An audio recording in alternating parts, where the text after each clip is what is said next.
আসসালামু আলাইকুম ভিউয়ার্স, ভালো আছেন আশা করি।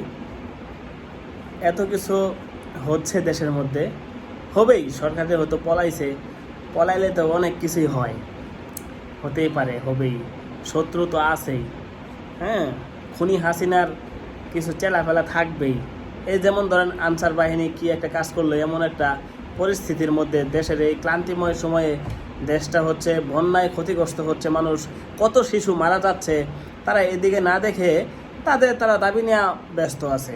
এটা কিন্তু আনসারদের আসলেই মনের কথা না, এটা আসলে উস্কানি দিছে আওয়ামী লীগের যারা ছিল দলনেতা, যা কিছু লোকায়ের কিছু পলাতক কিছু নেতা পাতা আছে না, তারা একটা মানে অরাজকতা সৃষ্টি করার জন্য এটা শুরু করছে আর কি। যাই হোক, এর মাঝখানেই যারা ইন্ডিয়ার সাপোর্ট এখনো করে যাচ্ছেন, দয়া করে বলবো আপনারা ইন্ডিয়ার সাপোর্টটা বন্ধ করেন।